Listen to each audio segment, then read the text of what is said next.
Hi everyone and welcome back to my channel, and today's video I wanted to talk about creating a skincare routine that is cohesive and budget friendly. Now, I review a lot of products on my channel, and the reason is it's a hobby for me. I love skincare, I love trying things, but if I was to recommend a skincare routine for someone, I may not necessarily recommend the products I'm using. I firmly believe that a skincare routine should only have 4 products. Now, there may be some caveats to that. You may need 5 or 6, but it purely depends on your skincare needs. Now, I have a criteria for these 4 products. 1, they have to be fragrance free. 2, essential oil free. 3, they have to be affordable. And 4, they have to work on your entire face. So, fragrance and essential oil are they go hand in hand when it comes to irritation, and that's why I avoid them in my products. Some people say that fragrance is fine. Some people say essential oils benefit their skin, and good for you. But I've read papers where they have given kids gynecomastia, and I've also experienced the extreme irritation that essential oils and fragrance cause. So I won't be using them. It is completely up to you. I will never recommend, well, I'm not saying never, but for the most part, I will not recommend a fragranced product or a product with an essential oil. Affordability is subjective. Something that's affordable to me may not be affordable to you, and vice versa. I tend to go for things that are drugstore, things like Boots, Superdrug. You can go online as well. But that's where I would start in terms of recommendations. And the reason is that, if you buy something at £200, you can't afford it, and you, what I call baby the product, where you add tiny amounts and you put it all over your face and it doesn't work, you're not going to get the results. The product will last for ages, but you're just not going to get the results that you want. You may as well sell that product, recoup the money, get something cheaper. And of course, they have to work on your entire face. The reason why they have to work around your entire face is, for example, let's say you're applying an SPF and you avoid your eye area because it stings. Your eye area is going to get the cumulative effects of sun exposure. That causes aging, it can cause cancer, and it's just not good for you. Another example is eye cream. It's the exact same cream as you would put on your face, but you have to put it specifically around your eyes.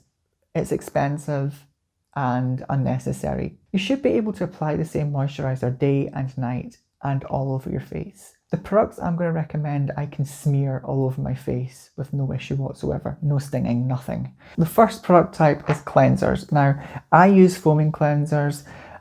If you use hydrating cleansers, they're just as good. I use a foaming cleanser because 1, I can shave with it. 2, it's just my preference. I like to be able to shave with cleansers because it reduces steps in products, and the less product you use, the less chance of irritation. There will be a cheat sheet showing you all the cleansers I recommend, but I can't put them all in this video because 1, I don't have them all with me. 2, it would be a very long video for me to film.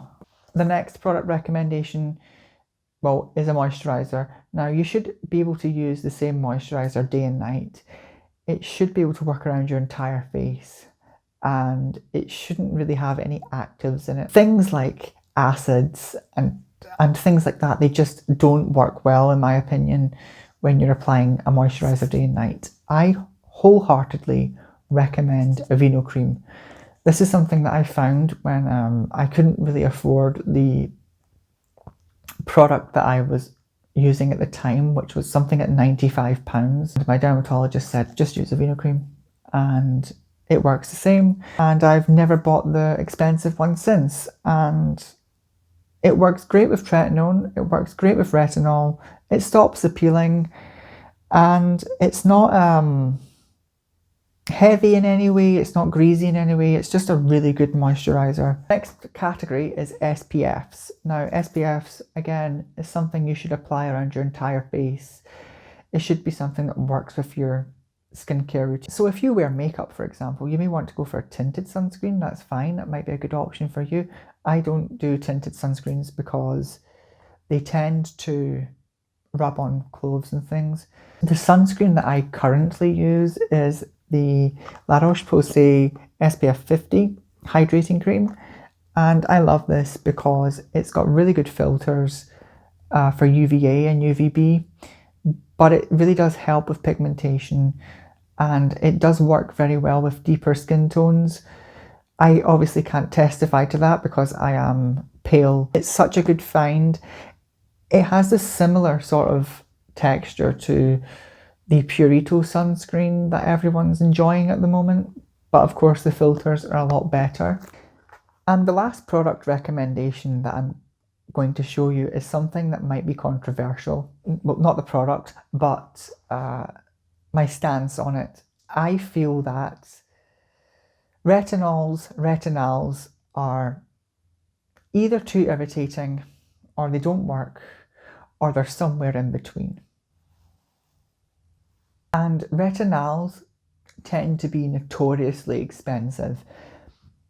They tend to be about £60 to £300, and my opinion is, why do that? Why get a retinol product when you could buy a tretinoin product for a fraction of that? My recommendation, if you want to start tretinoin, which I recommend that you do, it's very important for a healthy skin.